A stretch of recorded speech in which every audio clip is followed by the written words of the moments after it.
بسم اللہ الرحمن الرحیم۔ السلام علیکم میرے مسلمان بھائیوں، بہنوں، بیٹیوں، بیٹوں، بزرگوں، دوستوں۔ آج جمعرات اور ہر جمعرات کو آپ کو ایک وظیفہ بتاتا ہوں۔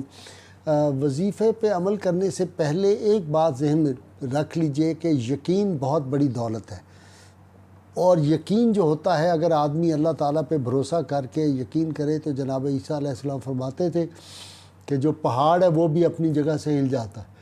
تو جو قرن اول کے مسلمان تھے ان کا کیا کام تھا کہ وہ ان کا یقین اللہ تعالیٰ کی ذات پہ بڑا پختہ ہوا کرتا تھا۔ آج کا وظیفہ بڑا آسان ہے، اللہ تعالیٰ کا اسم مبارک، یہ اسم جمالی ہے، یا رقیبو۔ اس کے اعداد ہیں 312۔ اس کا مطلب ہوتا ہے بڑا نگہبان، با کمال نگہبان۔ یہ وہ ہستی پاک ہے جو اپنی مخلوق کو جب پیدا کرتا ہے خالق، تو اس کی نگہبانی بھی کرتا ہے اور اس کی نگرانی بھی کرتا ہے، اس کی حفاظت بھی کرتا ہے۔ اور انسان تو چونکہ اشرف المخلوقات ہے، اور اشرف المخلوقات میں سے بھی امت محمدی علیہ صاحب اصلاح جو ہے ان کے بارے میں آتا ہے کنتم خیر امتن، کہ تم بہترین امت ہو۔ اس کا مطلب یہ ہے کہ ساری امتیں 1,24,000 انبیاء کرام کی، ان میں سے you are the best one, you are the chosen people, you are the V I P. تو اللہ تعالیٰ کی بارگاہ میں ہم وی آئی پی لوگ ہیں، ساری امتوں میں ہم وی آئی پی ہیں۔ اللہ تعالیٰ کی خاص نگاہ کرم ہے اس امت پہ۔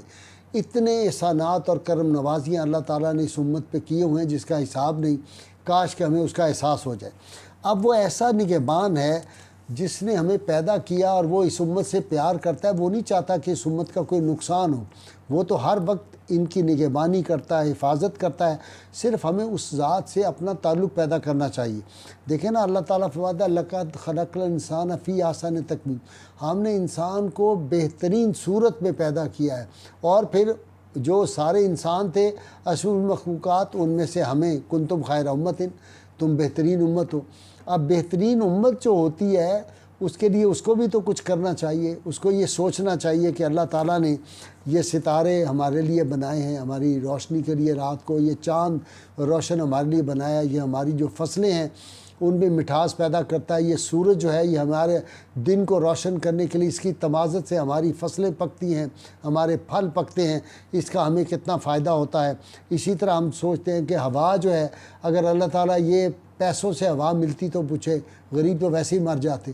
یہ ہوا اس نے مفت ہمیں دی ہے، پھر یہ ہوائیں چلتی ہیں، پھر ان کا ایک اپنا جو فائدے ہیں ہوائیں چلنے کے۔ آپ سوچئے جب کبھی ہوا بند ہوتی ہے، حبس کا موسم، تو کس طرح لوگ رکھتے ہیں، محسوس ہوتا ہے کہ جیسے جان ختم ہونے لگی ہے۔ اسی طرح بارشیں پیدا کی، بارش زمین پر برستی ہے، اس میں سے فصلیں، پھل پھول اگتے ہیں، ایک اس میں حسن اور حسین ہوتی ہے یہ کائنات۔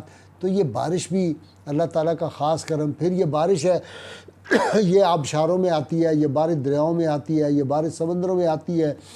یہ بارش جو اچھی خوبصورت جگہ ہوتی ہے، پانی کے ذخیرے، وہاں پہ یہ جو فوارے ہمیں ملتے ہیں، یہ جو چشمے رواں ہوتے ہیں، یہ بارش کا ہی پانی الٹیمیٹلی زمین میں جاتا ہے۔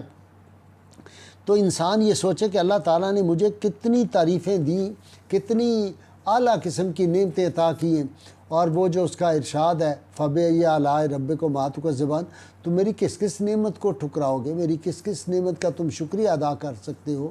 اتنی نعمتیں اس نے دی ہیں، یہ ہم سوچنا شروع کر دیں۔ اور سب سے بڑھ کے جو اس نے خاص طور پہ امت مسلمہ کو نعمت دی ہے کہ اس نے اپنے محبوب کریم صلی اللہ علیہ وسلم جو ہے وہ عطا کر دیے۔ ایک بات ذہن میں رکھنی چاہیے کہ بعض اوقات آدمی تھوڑی کوئی پریشانی آئی تو وہ ایک دم گھبرا جاتا ہے، اور جب کوئی اس کو نعمتیں ملتی ہیں تو وہ سمجھتا ہے یہ میرا کمال ہے، میں نے حاصل کی ہیں۔ جب کوئی تکلیف آ جائے تو کہتے ہیں اللہ کی طرف سے ہے۔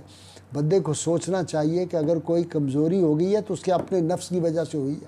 اللہ تو چاہتا ہے بندے کی بھلائی، ہر وقت 70 ماؤں سے زیادہ پیار کرتا ہے۔ تو اب یہ جو وظیفہ میں نے آپ کو بتایا ہے یا رقیبو، اس کا پہلا تو یہ ہے کہ راہ سلوک پہ چلنے والا بندہ اگر کوئی صوفی بننا چاہتا ہے اور سلوک پہ چلنا چاہتا ہے تصوف کی راہ میں، تو نماز عشاء کے بعد 312 مرتبہ اول و آخر 7 مرتبہ درود شریف کے مستقل اس کو بنا لیں۔ آپ دیکھیں روحانی منازل اس کو، اور اس کی تھرڈ آئی بھی کھل جائے گی، اور اس کو جو ہے کشف جو ہے اس کا وہ بھی کھل جائے گا۔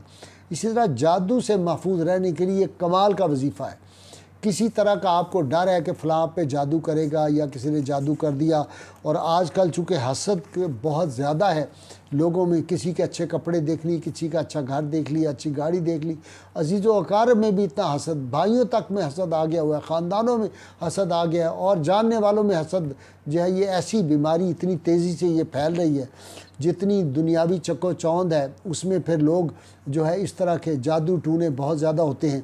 اگر یہ ہو کہ کوئی جادو کر رہا ہے تو 40 دن تک اول و آخر 7 مرتبہ درود شریف کے بعد نماز عشاء 770 مرتبہ یا رقیبوں کا ورد کریں، اور جب یہ عمل پورا ہو جائے 40 دن کے بعد تو 100 مرتبہ اول و آخر روز پڑھنا ہے، اور اول و آخر 3 مرتبہ درود شریف، روز 100 مرتبہ یا رقیبوں کا ورد کرنا ہے۔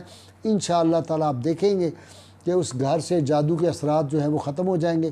پانی پر پڑھ کر اپنی دیواروں پہ چھڑک دیں، زمین پہ نہیں پھینکنا، کسی گندی جگہ پہ، درخت پہ پھینک دیں، گھر میں دیوار پہ اس کے چھینٹے ماریں، انشاءاللہ تعالیٰ وہ جو ہے جادو ختم ہو جائے گا۔ اسی طرح یہ جو عورتوں کا ٹھا کا مرض ہوتا ہے، مس کیریج ہو جاتا ہے، بچیوں کے ہاں حمل گر جاتا ہے، بہت لوگ پریشان ہوتے ہیں، اس کے لیے یہ بڑا کمال کا وظیفہ ہے کہ آپ 7 دانے الائچی سبز کے لے لیں، اور ہر دانے پر آپ نے 1000 مرتبہ اول و آخر درود پاک کے ساتھ 1000 مرتبہ یہ اس میں مبارک پڑھنا ہے، اور پھر اس کے بعد 7 دانوں پہ 1000 مرتبہ جو ہے وہ آپ نے اس کو جو ہے اس میں پاک یا رقیبوں کو پڑھنا ہے، اور وہ پڑھ کے آپ نے انشاءاللہ تعالیٰ اس کو ایک ایک دانہ کر کے اس بچی کو کھلانا ہے۔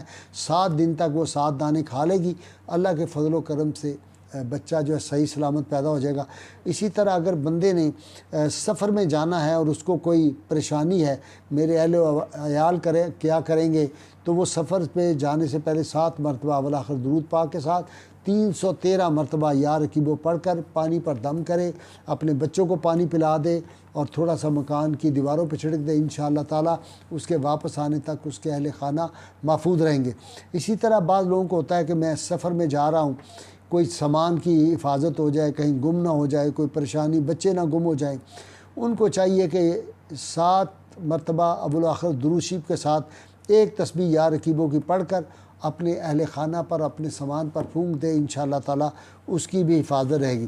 اسی طرح یہ جو مہلک بیماریاں ہیں یا آج کل امراض پھیل رہے ہیں، جی فلانا آ گیا، یہ مرض آ گیا، اس کے لیے یا رقیبوں جو ہے اول آخر 11 مرتبہ درود پاک پڑھیں اور 700 مرتبہ یا رقیبوں کا ورد کریں، 21 دن پڑھ کر پانی پر دم کر کے خود بھی پئیں، مریض خود پڑھ کے خود پی لے، یا کوئی اس کا عزیز پڑھ کے اس کو دے دے پانی پینے کے لیے۔